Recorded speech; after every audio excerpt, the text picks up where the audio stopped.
My hands are shaking so bad I can barely type this. I never thought I'd be posting something like this, but here I am, using a throwaway account because NGL, I don't even know where to begin. I'm Steve, 53, married to Carol for 25 years. We just dropped the kids off at college, empty nesters, thinking we were finally entering a peaceful chapter. Boy, was I wrong. Everything I thought I knew about my life, about us, just exploded at our kitchen table. I swear, it felt like just yesterday we were packing up Jake's battered old sedan and Chloe's ridiculously overstuffed minivan. Dropping them off at college one after the other was tough, but also good, like we'd done our job. Carol and I had this quiet understanding on the drive home, this unspoken acknowledgement that our world was changing, but it was our world still. We were still a team, 25 years of marriage through thick and thin, raising two incredible kids. This was supposed to be our time now, the empty nest era where we rediscovered each other, picked up old hobbies, maybe traveled a bit. I thought we were ready for it. I really did. We pulled into the driveway and it was just quiet, a new kind of quiet. I remember thinking how nice it was, how peaceful. Carol went inside and I grabbed a beer, settling onto the porch swing. The sun was setting, painting the sky in these incredible oranges and purples. I thought about the trip, how close we'd all been in the car, the banter, the last-minute hugs. It felt right. Everything felt right. Then I walked inside. The house wasn't quiet anymore. I could hear the hum of a hairdryer coming from our bedroom. That was weird. Carol rarely used it unless we were going somewhere fancy, which we weren't. When she came out, she was different, not like herself. She had on a dress I hadn't seen in ages, heels, makeup. She looked like she was going out, but her face was tight, almost brittle. Her eyes looked right through me, not at me. My gut clenched a little. NGL. It was a red flag, but I was so high on the empty nest vibe, I brushed it off. Maybe she was surprising me with a nice dinner out. "Steve," she called from the kitchen, her voice flat. "Can you come here for a minute?" I walked in, a smile already forming on my face. "What's up, honey? Decided to cook a fancy dinner to celebrate our new freedom?" I tried to joke. She was standing by the island, not even looking at me. She just slid a thick envelope across the polished granite. My smile faltered. My eyes darted from her stiff posture to the papers. My breath caught in my throat before I even processed the words on the cover. "I'm leaving you, Steve." The world just stopped. The air went out of my lungs. I couldn't breathe, couldn't speak, couldn't even blink. My eyes were glued to the words, "Petition for dissolution of marriage." Divorce papers. My wife, Carol, the woman I'd spent half my life with, was leaving me. Just like that, after 25 years. After dropping our kids off, full of dreams for our future. She started talking again, her voice unnervingly calm, like she was reading from a script. "I've handled everything. No demands from me. All savings will be split 50-50. I've already paid off all our joint bills for the next 3 months. I've canceled all joint credit cards, and I'll be closing our joint bank accounts by morning. I have a new address. You'll get it from my lawyer. My phone number and email will also be changing. And there's a restraining order included in the papers. Just a formality, so you understand I'm serious and will not be contacting you." A restraining order. For me. For me. My mind was screaming, trying to latch onto something, anything. This was a nightmare. This wasn't Carol. This was some cold, calculating stranger. "Don't try to involve the kids," she continued, her voice still a monotone. "Or my parents. This is between us, and I've already made my decision." My mouth was dry, like sandpaper. I stared at her, pleading with my eyes, trying to find some crack in her armor, some sign that this was a joke, a test, but there was nothing. Only that empty, resolute stare. Then she dropped the real bomb, the one that shattered not just my heart, but my entire reality. "I've been with Mike for the past 13 years. She paused, letting the words hang in the air, thick and suffocating. "I love you, Steve. I really do. But I love Mike more. He deserves me. I'm going to belong to him alone now. 13 years. Mike. love him more, belong to him. My head was spinning. 13 years, that's more than half our marriage. Every anniversary, every Christmas, every family vacation, every night we spent together, it was all a lie. A meticulously crafted, suffocating lie. This wasn't a sudden decision. This was a well-executed escape plan. The only word I could force past my suddenly numb lips was a choked, pathetic whisper. Why? She looked at me then, really looked at me, and her eyes, for the first time, held a flicker of something. Not regret, not sadness, but maybe a chilling triumph. Sarah Miller, she said. And then she turned, walked out the kitchen door, and I heard the front door slam shut with a finality that echoed through the sudden, deafening silence of our empty home. I just sat there staring at the papers, at the empty space where Carol had been. Sarah Miller? Who the hell was Sarah Miller? My world had just been obliterated, and all I had was a name, a ghost, in the crushing weight of 13 years of lies. Mike Thompson. My best friend, my kids, Uncle Mike. The guy I'd known for 18 years since I was 35.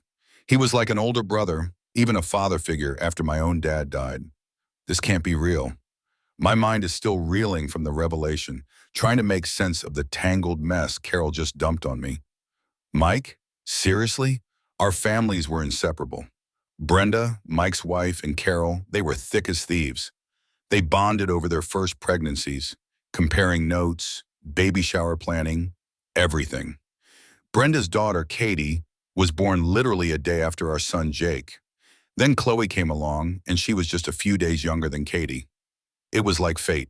You know, our kids grew up together, practically cousins. We spent holidays together, barbecues, beach trips. Mike and Brenda were family. I trusted them with everything. My life, my wife, my kids. When Carol and I first got together, we were so young, barely out of our teens, really. We had Jake when I was 28, then Chloe 2 years later. I had to drop out of college to work full-time to support us. Carol worked at part-time at a local clinic, just enough to help with the bills, but still be home with the kids. We struggled for sure, but we were in it together. My parents were amazing. They gave us their house, helped us get on our feet. Carol's parents, especially her mom, became incredibly supportive after her father Frank passed away. We had a solid foundation, a strong family unit around us. I eventually found my footing in insurance, worked my butt off, long hours, weekends. I wasn't just working for myself, I was working for Carol, for Jake, for Chloe. I wanted to give them everything I never had, and it paid off. Slowly but surely, I started climbing the ladder. I became good at it, really good. To the point where about 13 years ago, the exact time frame Carol just mentioned, the cruel irony isn't lost on me, I was nominated for Salesperson of the Year. It was a huge deal, a national award. The company was flying all the nominees and their spouses to Washington, D.C. for a big gala. I was so proud. We were so proud. But then life happened. Just before we were supposed to leave for D.C., Jake came down with whooping cough. Super contagious, super nasty. And of course, just as Jake was starting to turn a corner, Chloe got it too. Double whammy. It was hell. Sleepless nights, constant coughing fits, worrying about them. I told Carol, look, I can't go. The kids are sick. You're exhausted. I'm staying here. It was a no-brainer for me. Family always came first. But she wouldn't hear of it. No, Steve, this is huge for you. It's mandatory attendance if you want to win. You have to go. I'll be fine. We'll manage. Just go win and come home. She actually insisted. Looking back, maybe that was the first red flag, subtle as it was. Her pushing me away when all I wanted was to be with my sick kids and my wife. So I went. Guilt-ridden, exhausted, but I went. I flew to D.C. alone. The gala was this massive, fancy affair. Everyone was dressed to the nines. I remember feeling so out of place, thinking about Jake's cough and Chloe's little feverish face. I hated being there without Carol, without my kids. I sat down at my assigned table, picked at the fancy food, and tried to make polite conversation. That's when I met Sarah Miller. She was seated next to me, another nominee from a different region, a few years younger than me, bright, bubbly. She seemed genuinely impressed by my nomination, talked about how hard I must have worked. I was just polite NGL. My mind was back home. Then they announced it. And the salesperson of the year goes to Steve. I remember the roar of applause, the spotlights. I was genuinely shocked. They called me up to the stage. $10,000 and a huge gleaming trophy. I shook hands, gave a quick, probably rambling speech, trying to thank Carol and the kids even though they weren't there. After that, it all got a little blurry. People were congratulating me, buying me drinks, toasting my success. I had a few more glasses of champagne than a couple of stiff whiskeys. The relief, the exhaustion, the weird mix of triumph and guilt. It all hit me. I'm not usually a big drinker, but that night I just kept going. I wanted to forget for a little while how much I missed my family. I wanted to feel like I deserved this win, even though my heart was back in our sick kid's bedroom. The next thing I remember is waking up. It was still dark, maybe 5 a.m. I was in a strange hotel room, not mine, and next to me in the bed was Sarah Miller, undressed. My stomach dropped faster than a lead balloon. Panic, cold and raw, gripped me. What the hell happened? I couldn't remember anything clearly from the late night. Just flashes, fragmented conversations, laughter, too many drinks. I sprang out of bed, grabbing my clothes, pulling them on haphazardly. I didn't even look at her, didn't dare to. I just needed to get out, get home, make this nightmare disappear. My heart was pounding a frantic rhythm against my ribs. I practically ran out of that hotel room, down the hall, to my own room, grabbed my pack bag, and booked the first flight home, dread heavy in my chest. I just knew, deep down, something was horribly, irreversibly wrong. I made it home, flying on pure adrenaline and a sickening knot in my stomach. The kids were better, thankfully, but I could barely even register their cheerful greetings. All I could think about was Carol. I found her in the living room reading. I sat down, my hands still shaking, and just blurted it out. Carol, I have to tell you something. My voice was a choked whisper. She looked up, a placid expression on her face. What is it, Steve? You look like you've seen a ghost. I messed up, I stammered, my heart hammering against my ribs. In D.C. at the gala, I drank too much, a lot too much, and I woke up next to someone, Sarah Miller. Nothing happened, Carol, I swear. I don't remember anything, but I panicked. I left. I promise you I would never intentionally hurt you. It was a mistake, a stupid, drunken mistake. I braced myself for the explosion, the tears, the anger, the screaming. I deserved it. I was ready for it. But it never came. Instead, she just looked at me, her expression surprisingly calm, almost understanding. Steve, she said softly, reaching out and taking my hand. Her touch felt alien. I know you, honey. You are a good man. You were stressed, away from home, worried about the kids, celebrating a big win. It was a lapse in judgment. I believe you when you say nothing happened. I trust you. My jaw must have hit the floor. Her reaction was so unexpected, so gentle. I felt a wave of immense relief wash over me, so strong it almost made me dizzy. Thank you, Carol, I choked out, tears stinging my eyes. Thank you for believing me. I'm so sorry. She squeezed my hand. It's okay. We'll never speak of this again. It's in the past. We move on. And just like that, it was over. Or so I thought. I was so grateful, so overwhelmed by her apparent forgiveness that I didn't question. I didn't question the ease with which she dismissed such a monumental screw-up. I just clung to the relief, to the idea that our marriage was safe, that I had a second chance, and for 13 years, I never brought it up again. Until now. Until she dropped Mike's name, and that timeline, and Sarah Miller. Now, sitting here in this empty house, my mind is a frantic, desperate investigator, replaying every moment, every subtle hint, and things that seemed innocent, even sweet, are now screaming red flag. Like the time, a few years before D.C., we were on a road trip, and we stopped at a truck stop. I had to use the bathroom, and when I came back, Carol was laughing, holding up a pair of lacy underwear she'd found on the floor. Looks like someone had a good time last night, she joked. And then, without missing a beat, she looked at me with this sly grin and said, "Or maybe I just left them here for you, honey." I thought it was just her being playful, a little flirty. Now the memory makes my stomach churn. Was that a practice run for her own affair? A way to subtly plant the seed, test the waters? IDK. And then there was the ring, my wedding ring.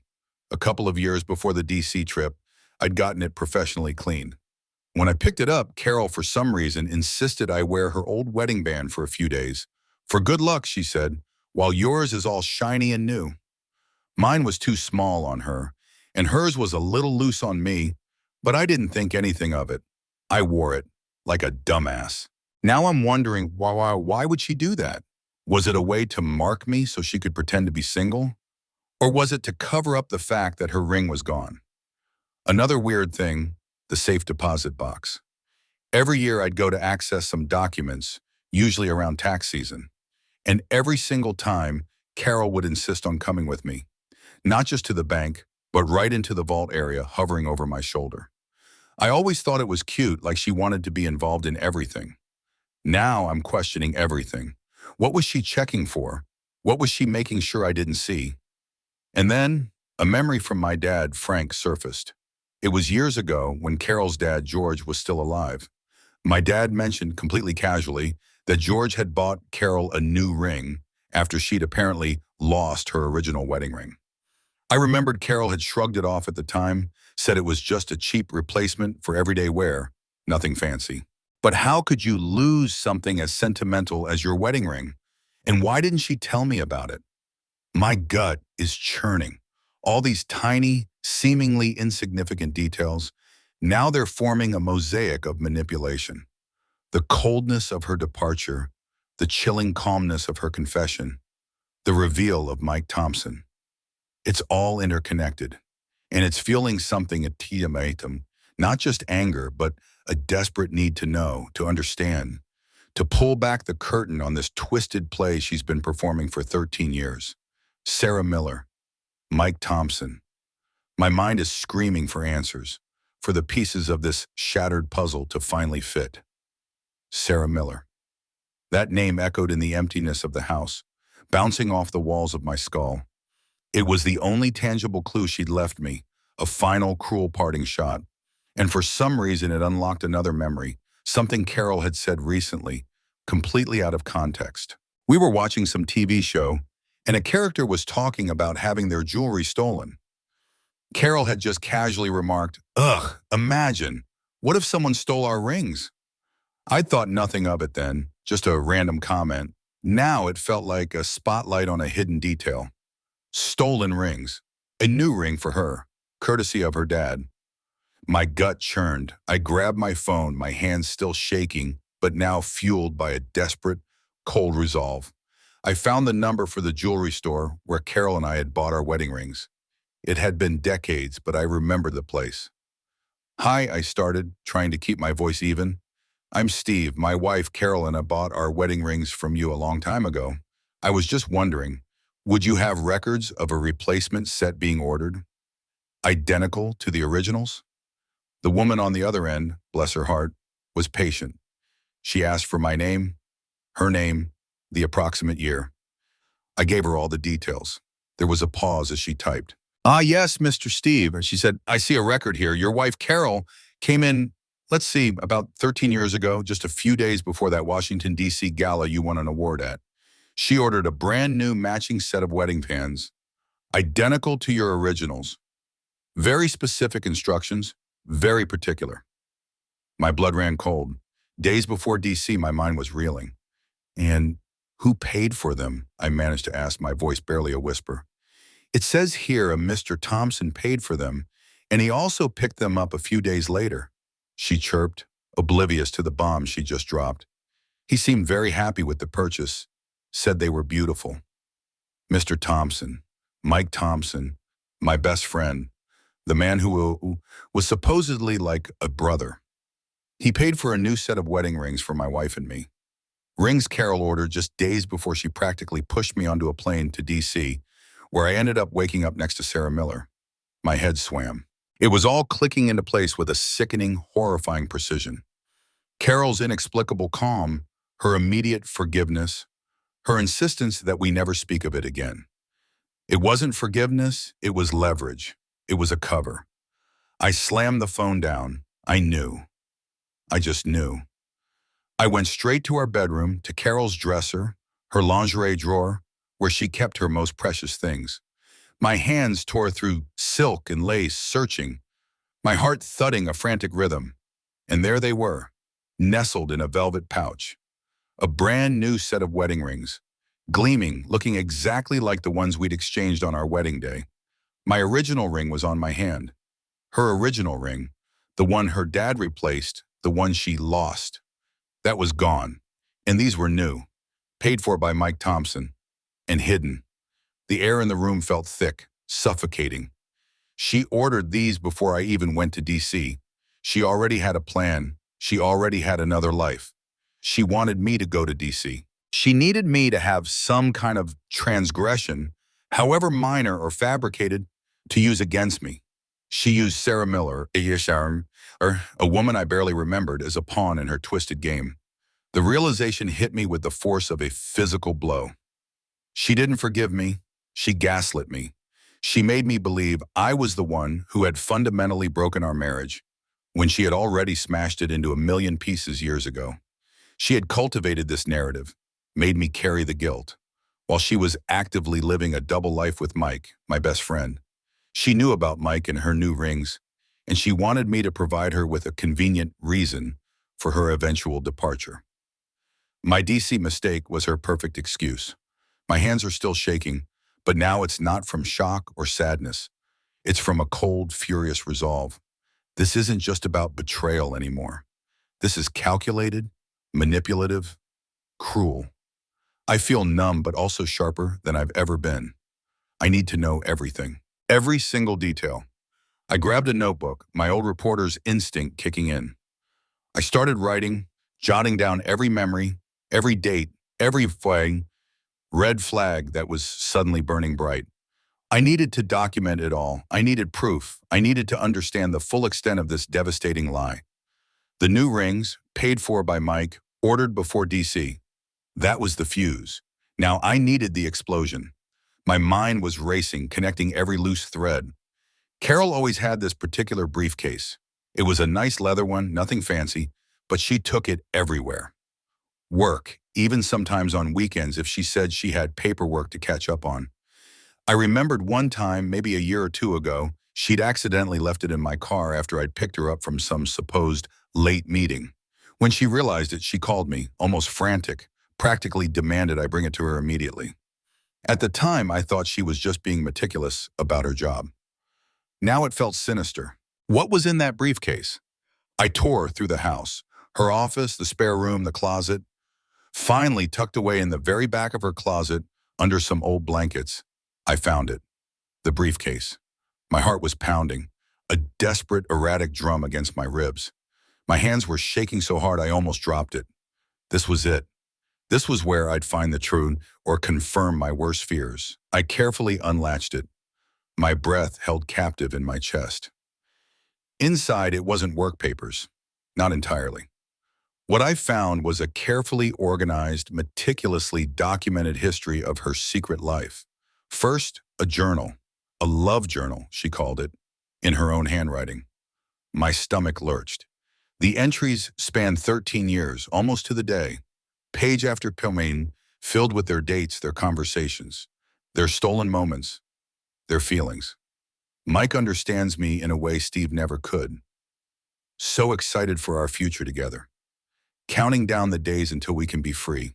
It was a chronicle of their affair, written with sickening devotion. My blood ran cold as I flipped through the dates. The first entry, weeks before I left for DC, weeks before I met Sarah Miller. The realization hit me like a physical blow. My transgression wasn't the start of anything. It was just a convenient scapegoat, perfectly timed for her long-running betrayal. Next, financial records. Not just some casual expenses. This was serious. Clandestine bank accounts, joint investments, even a property deed for a small condo held in both Carol and Mike's names. Assets they had built together, behind my back, using money I probably helped earn. They had been planning this for years, building their escape fund, their future. Then legal documents, not just any legal documents. These were drafted by Mike's lawyer. They outlined contingency plans, strategies for their divorces, discussions about prenuptial agreements between them. They had covered every angle, every possible scenario, leaving nothing to chance. My own divorce papers were just the final act of a play that had been written and rehearsed for over a decade. And then, a photo, tucked between some of the legal papers, a picture of Carol and Mike, arm in arm, laughing, genuinely happy. They looked like a couple. They were a couple, and they were standing in front of some landmark I didn't recognize. Somewhere they'd gone on one of their secret trips. My chest tightened, a searing pain cutting through me. This wasn't just a fleeting affair. This was a complete parallel life she had been living, a family she had been building with another man. Finally, at the bottom, wrapped in a small cloth, was a prepaid burner phone. No contracts, no traceable numbers. This was how they communicated, how they orchestrated their secret life. My mind conjured images of her slipping away to make a call, her whispered conversations, the casual glances at her phone. All this time, I thought she was just busy, focused, maybe a little stressed. NGL, the gaslighting was real. Every excuse, every little white lie, suddenly took on a monstrous form. I felt physically ill. My head spun, my stomach churned. The sheer depth of the calculated deceit was overwhelming. 13 years. 13 years of her looking me in the eye, sleeping next to me, raising our children with me, while she was building an entire separate life with my best friend. The cold fury I felt earlier solidified into a diamond-hard resolve. This wasn't just about my pain anymore. This was about justice. This was about exposing the truth, not just for me, but for Brenda, for Jake, for Chloe, for everyone whose lives she had impacted with her elaborate lie. I took out my phone, a new purpose filling me. Every single page, every document, every photo in that briefcase, I photographed, meticulously. Then I went to my old scanner, the one I used for work, and I made digital copies of everything. Every single piece of evidence. I packed everything back into the briefcase exactly as I found it. I was no longer a confused husband. I was an investigator, building a case. And I wasn't stopping until I had every single piece of the puzzle. Stick around to the end to see how life's costly choices unfold. After finding that briefcase, I knew I needed professional help. This wasn't just a hunch anymore. This was a full-blown conspiracy. I couldn't trust anyone, but I knew I needed someone discreet, someone who knew how to dig. I called up an old friend from my college days, a guy who used to work in law enforcement before going private. He gave me a name, a PI known for handling sensitive cases.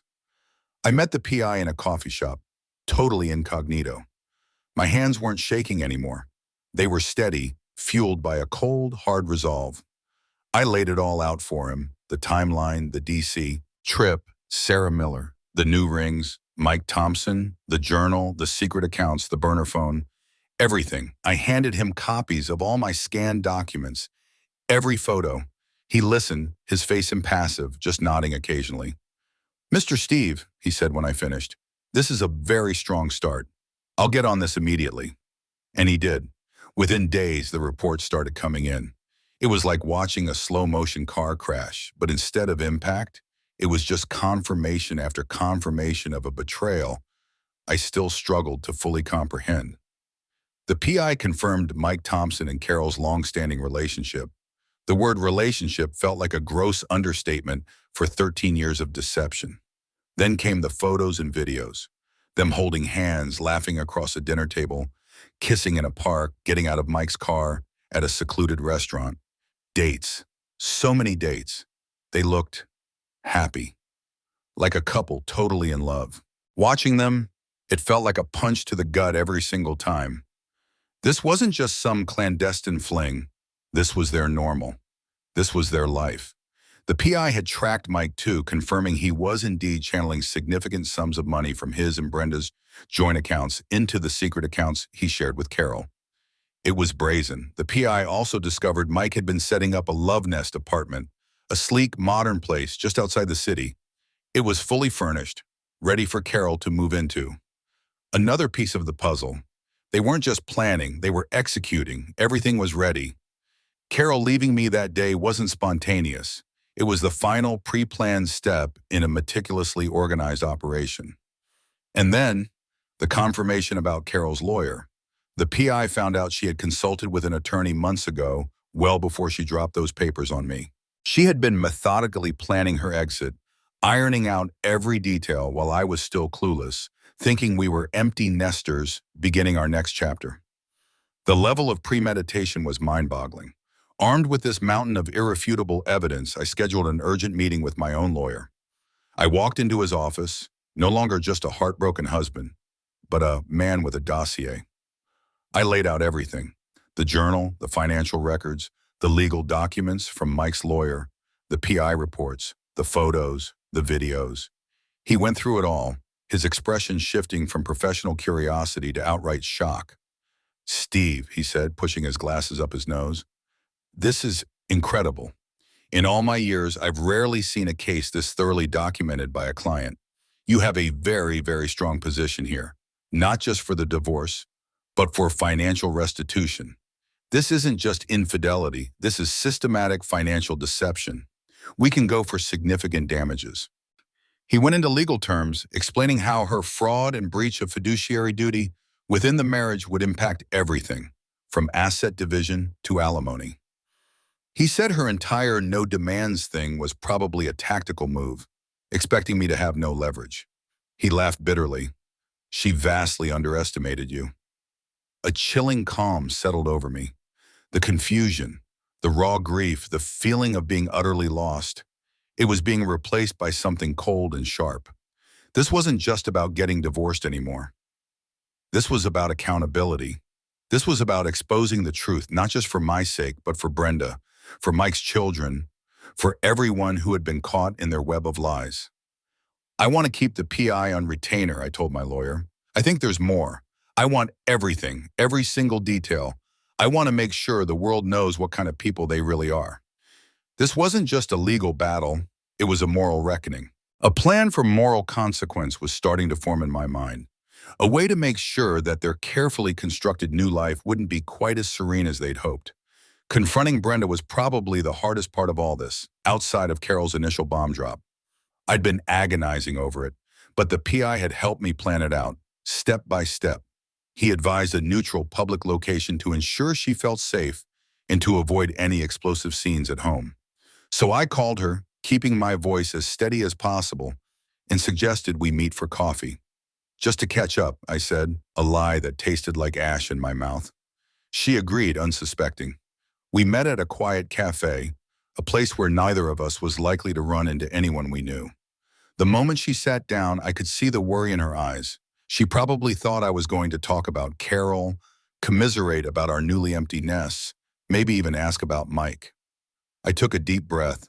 "Brenda," I started, "I have something really difficult to tell you. It's about Mike and Carol." Her expression immediately tightened. "What about them? Is everything okay?" I didn't sugarcoat it. I couldn't. I pulled out the carefully selected evidence, a few of the less explicit journal entries, the financial records showing the clandestine accounts, copies of Mike's lawyer's documents, and a couple of the photos of them together, looking undeniably happy. I laid them out on the table between us. Brenda looked at the photos first. Her eyes widened, a flicker of confusion, then horror crossing her face. She picked one up, her hand trembling. It was Mike, her husband, kissing my wife, Carol. She then looked at the bank statements, her brow furrowing. As she read through the journal entries, her face crumbled. The initial shock gave way to devastating disbelief, then a raw, furious anger that mirrored my own. "No," she whispered, her voice barely audible. "No, this isn't. Mike would never—" "He did, Brenda," I said gently but firmly, "for 13 years. It started before I even went to D.C. All those trips, all those late nights, all the work he had, it was all with Carol." I explained everything: the stolen rings, Mike paying for new ones, Carol's fake forgiveness, the meticulous planning, the love nest apartment. I watched as the color drained from her face, her eyes welling up with tears that finally spilled over. She started shaking, clutching the papers. 13 years, she repeated, almost to herself. He told me he was working late, or at a conference, or with you, Steve. He used you as an excuse. Her voice cracked with pain and indignation. Then the realization began to dawn on her. His phone, he always kept it on silent. He'd never leave it lying around. He was always so careful. And the money, he always said he was putting more into investments for Katie's college. And she was connecting the dots, seeing the tapestry of lies woven into her own life, just as I had seen it in mine. Our children, Brenda choked out, tears streaming down her face. Katie, Jake, and Chloe, they're best friends. How could Carol do this? That was the heart of it. Our kids, our innocent children, caught in the crossfire of their parents' monstrous betrayal. We talked about Katie, who was like a third child to Carol and me, and how this would devastate her. How it would devastate Jake and Chloe. It was a wound that ran so much deeper than just our marriages. As the initial shock wore off, a fierce resolve hardened in Brenda's eyes. The pain was still there, but beneath it, a steely determination. What do we do? She asked, looking at me, her ally in this nightmare. We don't tell them we know, I said. Not yet. We let them think they've gotten away with it. We let them think they're free to build their new life. I explained my moral consequence plan. The legal stuff was already underway, but that wasn't enough for me. This wasn't just about money or legal separation. This was about exposing the truth, making sure everyone knew what kind of people they were. It was about making sure their new life wasn't as easy or as celebrated as they hoped. Brenda nodded slowly, a grim smile forming on her lips. I'm in, she said, her voice firm despite the residual tears. Whatever it takes, they won't get away with this.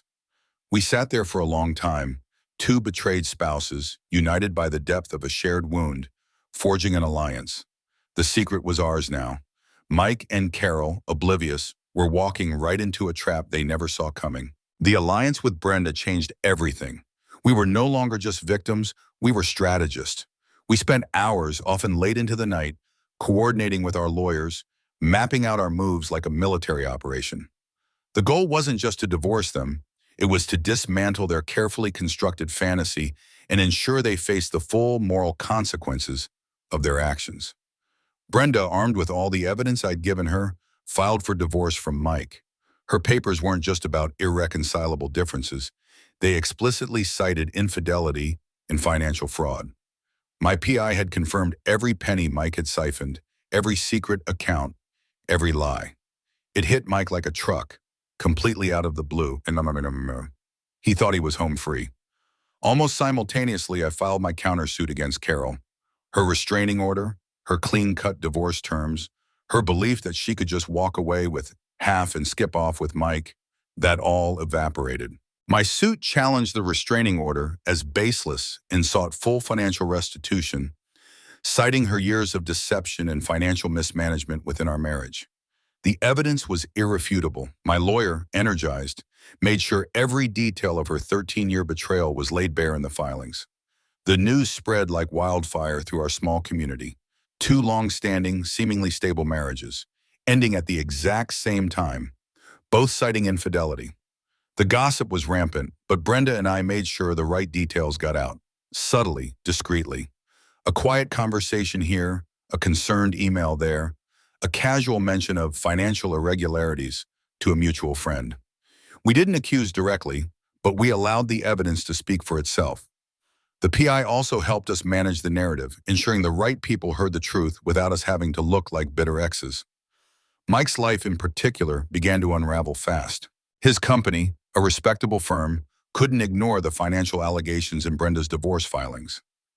An internal investigation was launched. His reputation, something he'd prided himself on, crumbled overnight. Colleagues started to distance themselves. Clients became wary. The man who was once a pillar of the community was now the subject of whispers and suspicion. Brenda made sure the relevant details of his misappropriation of funds, and use of company resources, which the PI confirmed he sometimes did for his dates with Carol, were front and center. Carol, on the other hand, was utterly blindsided. She had expected an easy ride. She'd probably already envisioned her new life with Mike, free and clear. But my legal offensive, combined with the public exposure, shattered that illusion. She called me, furious, demanding to know what I was doing, why I was making things difficult. I just repeated what my lawyer told me to. All communication goes through our legal teams, Carol. After NGL, it felt damn good to say that. My lawyer, leveraging the extensive evidence, moved swiftly to freeze our joint assets. Carol's no-demands offer was a joke. With her long-term deception and fraudulent behavior, her claims to half of my hard-earned assets were significantly diminished. We fought for and secured a much more favorable financial outcome for me, far beyond the 50-50 split she had calmly proposed. And the Love Nest apartment? That was a juicy target. As part of Brenda's legal proceedings, the PI's evidence of Mike buying and furnishing it with funds siphoned from their marital assets led to its seizure. It was supposed to be their new beginning, their fresh start. Instead, it became another asset to be liquidated to cover Mike's legal fees and Brenda's rightful claims. Their future, once so meticulously planned, was now rapidly dissolving. Brenda and I weren't just winning legal battles, we were winning the narrative. We ensured that everyone who knew them, everyone who looked up to them, understood the depth of their betrayal. Their credibility was in tatters. Their carefully constructed image of perfect, respectable individuals was shattered. And this, I knew, was just the beginning of their moral consequences. The fallout was swift and brutal. My lawyer, Brenda's lawyer, and the PI, we all worked in concert. Mike Thompson, my supposed best friend, quickly faced the music at his job. The financial irregularities Brenda's divorce suit exposed, combined with the whispers of his affair, led to a full-blown internal investigation. He was suspended, then ultimately fired. His reputation, his career, everything he'd built, crumbled to dust. NGL, it was satisfying to watch. He lost everything that mattered to him, professionally. Carol's carefully laid plans for her new life with Mike, shattered. The Love Nest apartment, which was supposed to be their fresh start, was seized in the legal battle. Their combined secret finances were now exposed and severely depleted, split between 2 divorces and mounting legal fees. Her dreams of walking away cleanly and starting over were utterly destroyed. She called me a few times, demanding to know what I was doing, why I was ruining her life. I just reiterated that all communications go through our lawyers. The irony was not lost on me. She ruined her own life 13 years ago. That ridiculous restraining order she tried to slap on me, my lawyer got it overturned so fast it made her head spin. The judge saw right through it, especially with all the evidence of her premeditated deceit. It just highlighted her desperate attempt to isolate me, to control the narrative. But the narrative was mine now. My divorce settlement was overwhelmingly in my favor. All that meticulously gathered evidence, the journal, the financial records, the PI reports, it proved Carol's fraudulent behavior and emotional distress she caused. I received significant restitution, far beyond a simple 50-50 split. My lawyer made sure she paid for her betrayal, both financially and emotionally. Brenda also secured a formidable divorce settlement from Mike. She reclaimed much of the hidden funds he'd siphoned off, securing her and Katie's future. She was devastated, but she was strong. Stronger than I'd ever given her credit for. We talked a lot, not about the details of the cheating, but about moving forward, about protecting our kids. Katie Thompson, Mike and Brenda's daughter, took it hard. She was close to my kids and she loved her dad. The revelation broke her heart. But Brenda and I made sure she had all the support she needed. We focused on her well-being, assuring her that none of this was her fault. Jake and Chloe, my own kids, eventually learned the truth, not from me immediately, but as the facts emerged through the community, and eventually from a carefully considered conversation I had with them, guided by a child psychologist. They saw their father not as an aggressor, but as a victim of a cruel, calculated lie. It was a tough truth, but they eventually understood. They rallied around me, their love and support a balm for my wounded soul. The healing process has been long and arduous, NGL. Some days the anger still flares. The pain still cuts deep, but I'm surrounded by my kids, my parents, and true friends who stood by me. I'm rediscovering who I am, not as Carol's husband, but as Steve. I'm taking old hobbies back up, meeting new people, slowly rebuilding a life that is authentic and honest. Mike and Carol, they got their new life together. But it wasn't the blissful, untroubled future they'd planned. They were stripped bare, publicly humiliated, financially crippled. They are now defined by their betrayal, shunned by most of their former friends, and forced to face the harsh reality of their broken dreams. Their moral consequences were clear for all to see. They deserved it. As for me, I found a renewed sense of purpose, a hard-earned wisdom. I learned to trust my gut, to listen to the subtle red flags. I learned that sometimes the quietest betrayals are the most devastating. And I learned that even from the deepest pits of despair, you can find the strength to fight back, to demand justice, and to ultimately find peace. This wasn't just an ending. It was a brutal, necessary new beginning. The consequences of Carol's betrayal are profound and ongoing. NGL, the raw anger still hits me sometimes, especially when I think about how she just left after 25 years. Like I was disposable. Her carefully crafted escape plan blew up in her face, though. She and Mike got their new life, but it's a hollow existence, built on a foundation of lies and tainted by public shame. Their financial future is a mess, their reputations are in tatters, and most of their old friends want nothing to do with them.